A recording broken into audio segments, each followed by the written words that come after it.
Good morning, everyone.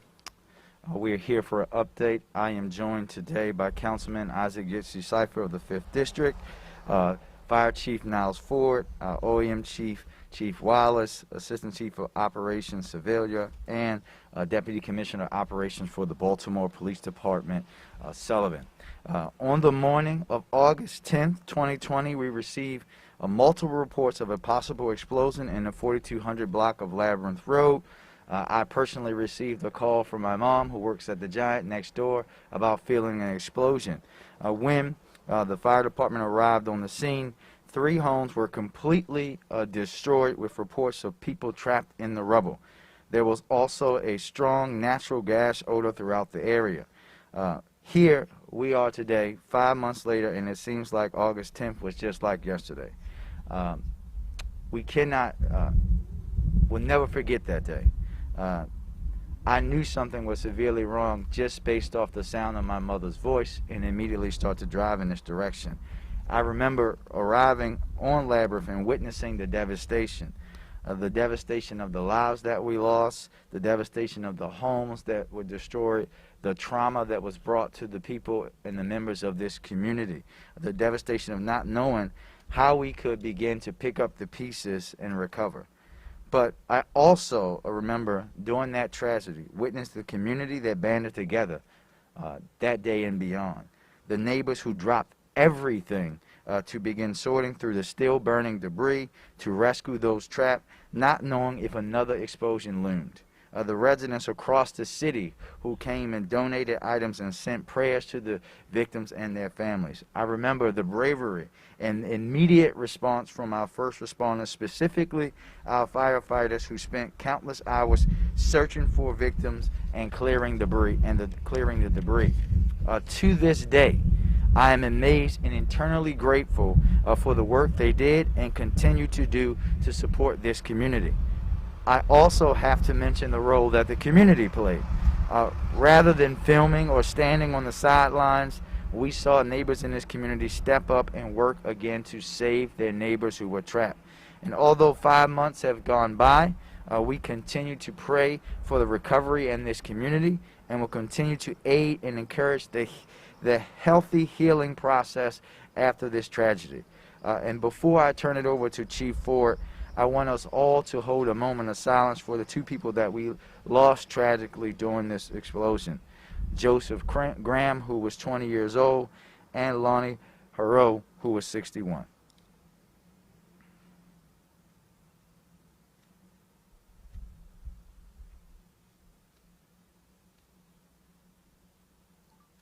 Thank you. And now I will turn it over to Chief Ford, who will address what happened that day. Chief Ford.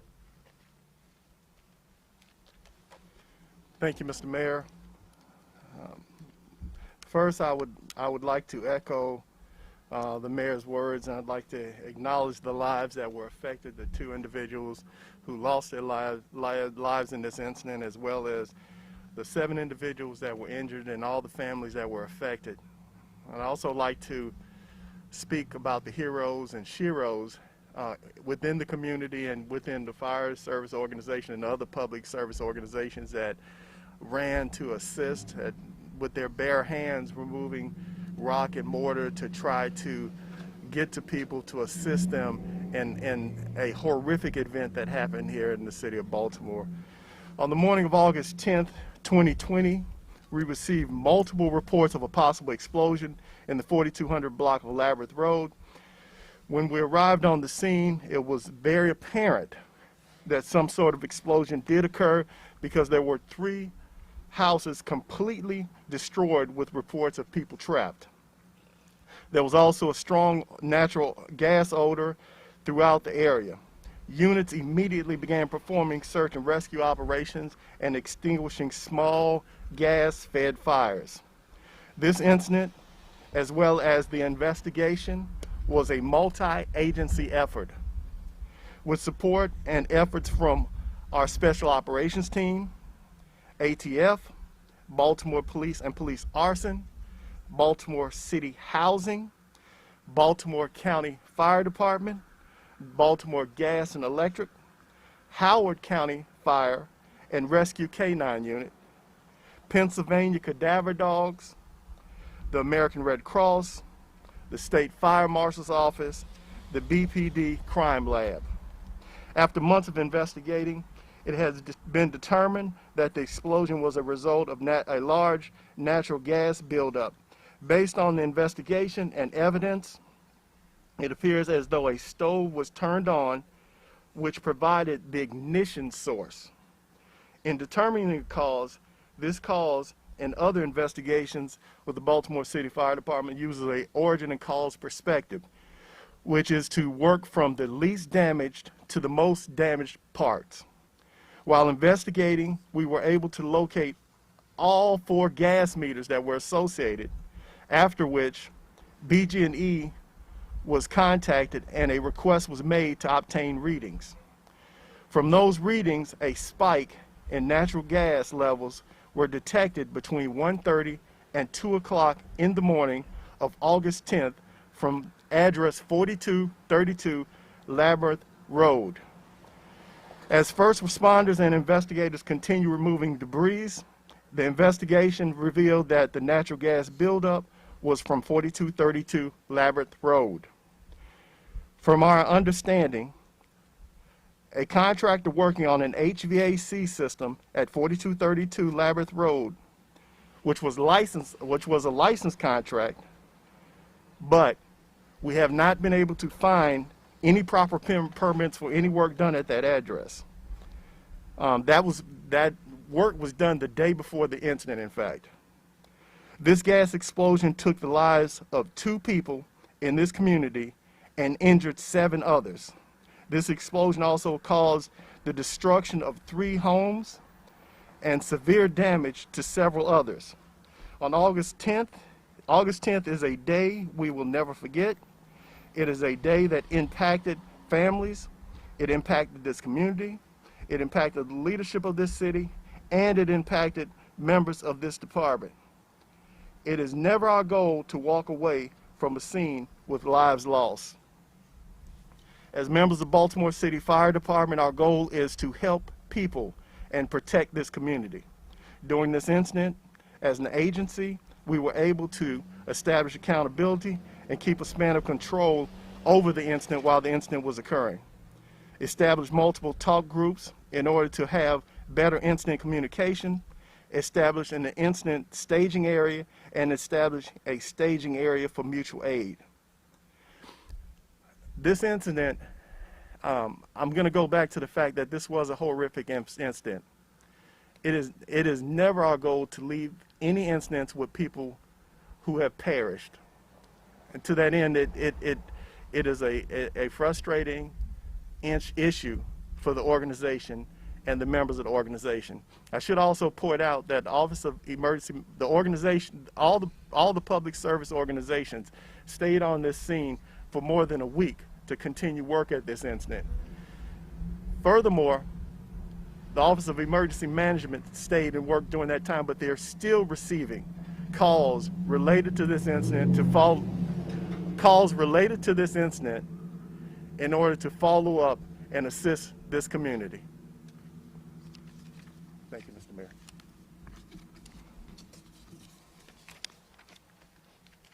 Thank you, Chief Ford, and now we'll take questions. Can you tell us where the work was being done on the home? Here, sir.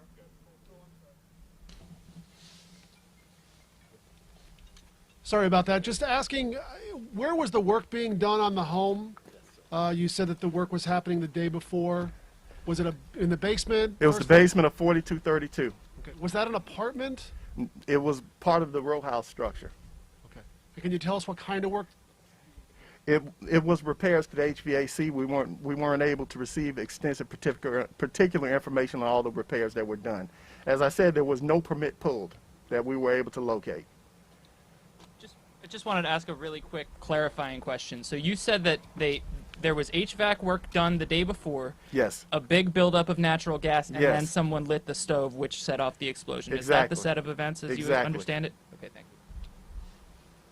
has the city made any contact with the landlord, and also in conversations with BG&E, is there any type of settlement or payout or anything restitution to those in this area that you can address? Okay, during investigation, the fire investigators and the police department did make contact with the landlords.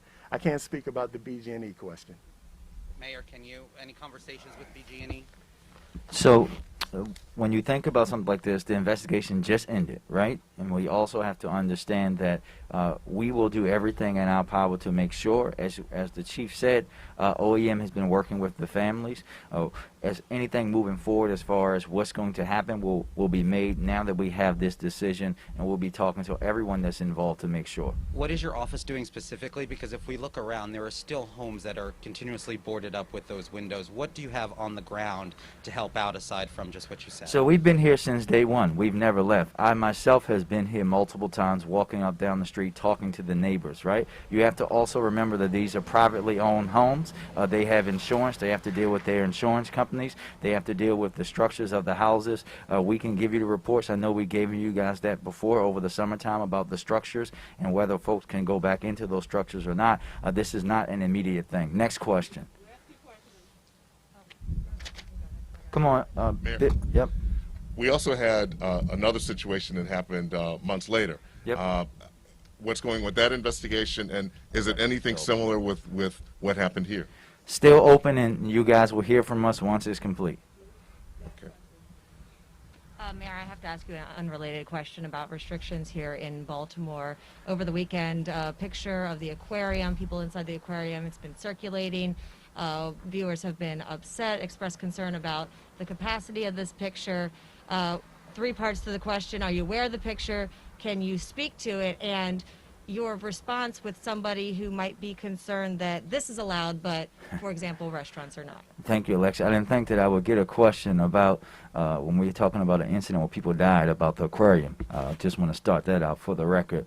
But I am aware of the picture. I've received the picture this morning, sent it over to our folks. We will be investigating. But again, our decisions are made on public health. Period. That's it. And that's the only answer you're ever going to get from me. This is a public health emergency. We will be investigating everything. We know that places have been closed down. When people are violating the order, they will be closed down no matter who they are. Thank you.